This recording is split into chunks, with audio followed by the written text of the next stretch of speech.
It was just a map and a rusty key in the will. When I arrived at the location, I saw a buried metal door. Upon opening it, I found something that should have remained hidden forever. Those words, which one day would be the hook of an unbelievable story, were at that moment the echo of a secret my late husband Arthur took to his grave. I am Aurora, a 68-year-old woman, and life, for me, had always been a book of predictable tales. Until the day Arthur's last chapter became the first of mine. Arthur's death, 6 months ago, left me with an emptiness I didn't know how to fill. Married for over 40 years, he was my safe harbor, my companion in all adventures, big and small. His absence was a hole in the fabric of my existence, and I found myself navigating a sea of grief and bureaucracy. The will, read in a stark office in downtown Chicago, seemed like a painful formality until the lawyer, a young man with thin glasses and a monotonous voice, mentioned a peculiar clause. To my beloved wife, Aurora, I leave the land located at coordinates X, YZ in the Nevada desert, along with a key and a map she will find in my personal safe. Nevada? A piece of land in the middle of nowhere? Arthur had never mentioned owning land there. Our assets were modest, the house we lived in, some savings, nothing that would justify such a well-kept secret. Curiosity, a feeling I thought I had lost with youth, began to bubble up. What could Arthur, a retired history professor with a passion for gardening and puzzles, have hidden in such a remote location? In the following days, the pain of grief mingled with a growing intrigue. Arthur's safe, hidden behind a painting in the library, revealed an old map, yellowed with time, and a heavy, rusty metal key that looked like something out of an adventure movie. The hand-drawn map indicated a specific spot in the vast and desolate Nevada desert, marked with a red X. My children, Sarah and David, thought I was losing my mom. Mom, it's probably just one of Dad's crazy projects, a place where he dreamed of building an observatory or something, David said, trying to calm me down. But I felt there was more to it. The seriousness on Arthur's face when he spoke to me about legacies and hidden truths in the last months of his life now made disturbing sense. If you're enjoying this story of mystery and secrets, please hit the like button and subscribe to the channel so you don't miss the next chapters. Believe me, what I found in that desert changed everything I thought I knew about Arthur and about the world. Despite my children's concerns, the determination to unravel Arthur's mystery grew in me every day. I wasn't a woman of great adventures. My life had always been guided by routine, the comfort of home, and the security of predictability. But the idea of such a deep secret, kept by my husband for so long, propelled me forward. I needed to understand.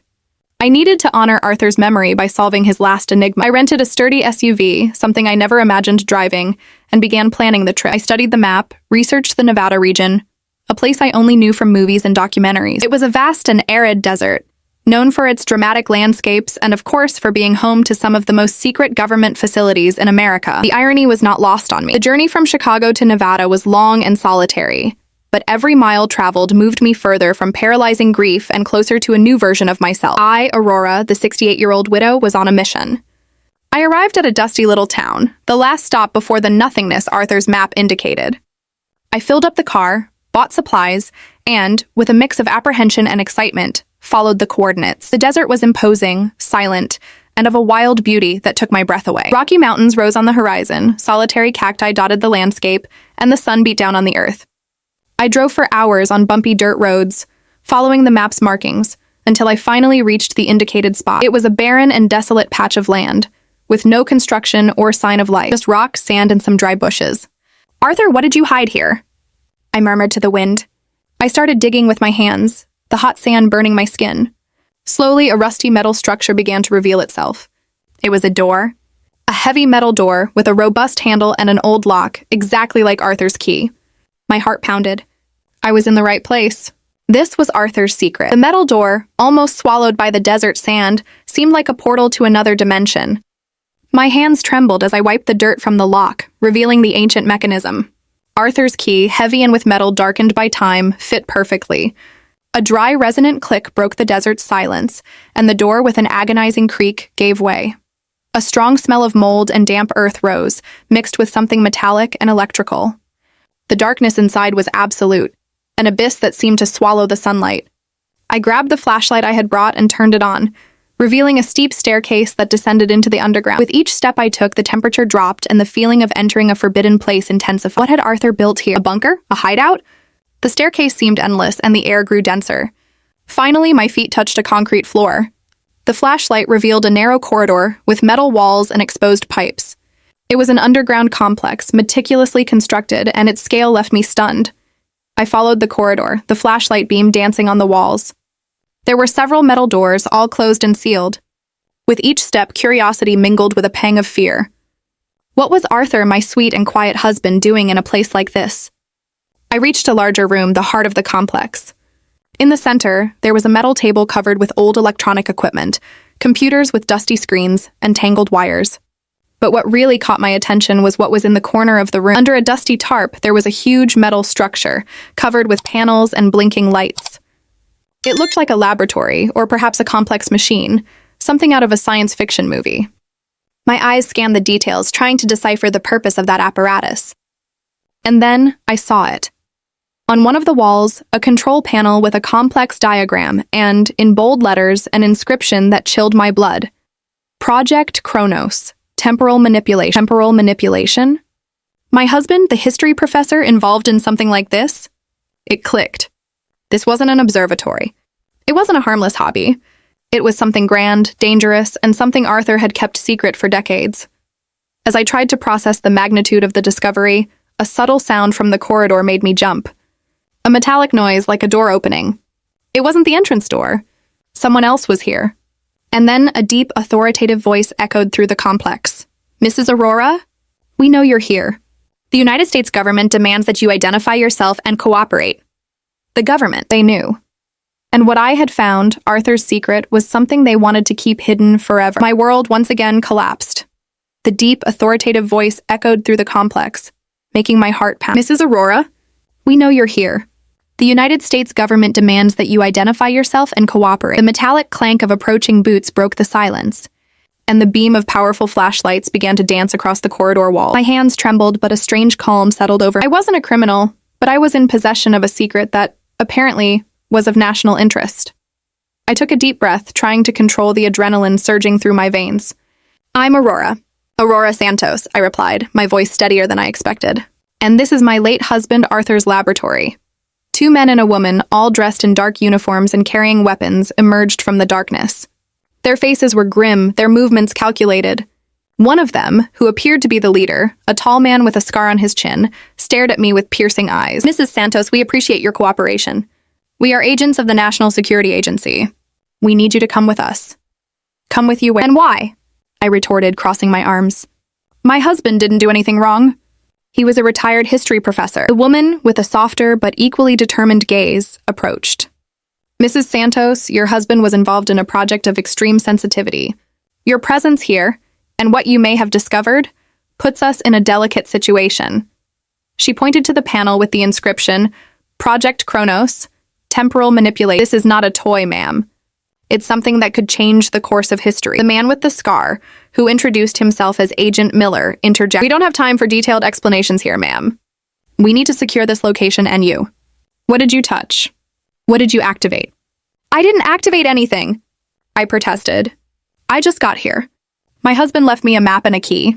I just wanted to understand what he was hiding. Miller exchanged a look with the female agent. Mrs. Santos, your husband, Arthur, was a brilliant man. But he was playing with forces he didn't fully understand. And now you're in the middle of it. He gestured for the other agents to begin inspecting the equipment. We need to take you to a safe location. For your own protection. His own protection. The phrase sounded more like a veiled threat than a promise of safety. I was alone, in the middle of the desert, surrounded by government agents who seemed to know much more about Arthur's secret life than I did. The curiosity that had brought me here now transformed into palpable fear. What had Arthur done? And what did it mean for me? If you're as intrigued as I am by Arthur's secrets, don't forget to like this video and subscribe to the channel so you don't miss the next revelations. I was escorted out of the underground complex, the desert sun seeming blinding after the darkness below. A military helicopter waited, its blades whirring loudly, kicking up clouds of dust. I was put on board, and the feeling of being in a spy movie was almost surreal. I, Aurora, a 68-year-old grandmother, flying in a military helicopter over the Nevada desert. Arthur, what have you done? On board, Agent Thompson, the woman with the more understanding gaze, sat beside Mrs. Santos. I know this is a lot to process, but we need you to understand the gravity of the situation. The gravity of the situation is that my husband, whom I thought I knew for over 40 years, was building a time machine in the desert, and the government is knocking on my door. I retorted, my voice thick with a mix of anger and confusion. Thompson sighed. Arthur wasn't building a time machine, ma'am. He was trying to deactivate it. My mind reeled. Deactivate it? What do you mean? Project Cronos was not Arthur's creation, she explained, her voice muffled by the helicopter's noise. It was a top-secret government project initiated in the 70s with the goal of developing temporal manipulation technology. Arthur was one of the original scientists on the team. The revelation hit me like a lightning bolt. Arthur, my Arthur, the history professor who loved gardening, a secret government scientist? That's impossible. He never told me anything. He hated secrets. He was forced to keep it a secret, ma'am. The project was deactivated and sealed in the 90s, after a series of catastrophic incidents. Arthur, however, never accepted it. He believed the technology was too dangerous to exist, even deactivated. He spent the last decades of his life trying to find a way to destroy it completely, without a trace. The pieces began to fit, painful. The long hours Arthur spent in the library, his trips to history conferences in remote locations, his obsession with complex puzzles. All of this was not the pastime of a retired professor, but the facade of a man on a secret and dangerous mission. Catastrophic incidents? I asked, feeling a chill. Small alterations in the past that generated major distortions in the present. Nothing that reached public knowledge, but enough for the government to decide to seal the project and erase its existence. Arthur, however, knew that sealing was not the same as destroying. He feared the technology could be reactivated by the wrong hands. The helicopter landed at a remote military base, a complex of gray buildings and satellite dishes. I was taken to an interrogation room, but it wasn't an interrogation. It was a briefing room with screens and maps, where Agent Miller and Agent Thompson awaited me. Mrs. Santos, your husband was very close to achieving his goal, Miller began, pointing to a complex diagram on the screen. He discovered a flaw in Cronos' security system, a way to permanently deactivate it. But he died before he could finish. The truth was stranger and more dangerous than any fiction. My husband was not just a history professor. He was a silent hero, a guardian of secrets that could unravel time itself.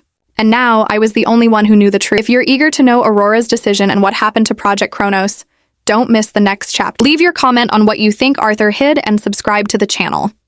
The briefing room was cold and impersonal, but the information presented to me was too hot and personal. Arthur, the man I loved, had dedicated his life to protecting the world from a technology he himself helped create. The irony was cruel, but the admiration I felt for him grew with each revelation. Arthur was working on a deactivation algorithm, Agent Thompson explained, pointing to a sequence of complex codes on one of the screens. He believed that if the machine were simply physically destroyed, it could create even greater temporal instability. The deactivation needed to be surgical, precise. And what does that have to do with me? I asked, feeling the weight of responsibility. Agent Miller looked at me. Mrs. Santos, Arthur was a genius, but he was also a man of habits. He left clues, codes, perhaps even instructions that only someone who knew him intimately could decipher. You want me to finish his work? The question came out before I could think. Not exactly, Thompson replied. We want you to help us understand what he was doing. You lived with him for decades. You know how he thought, his patterns. We need your perspective to decipher Arthur's last steps. The proposal was tempting and terrifying at the same time. I, Aurora, a 68-year-old woman with little to no experience in technology or espionage, being asked to dive into my late husband's secret world and help the government deactivate a time machine. What if I refuse? I questioned, testing the limits. Miller sighed. Mrs. Santos, you're already involved. Your knowledge of Project Cronos and the location of the lab make you an asset. Or a risk. We prefer the former. He continued, his voice softer, almost persuasive. We're not asking you to become a secret agent, just to help us honor Arthur's legacy. He was trying to protect all of us. And now, you have the chance to complete what he started. The image of Arthur, with his gentle smile and dreamy eyes, came to my mind. He was always a man of principles, and the idea that he was involved in something so dangerous, yet with the intention to protect, touched me deeply. I couldn't simply turn my back on my husband's last wish, but the decision wasn't simple.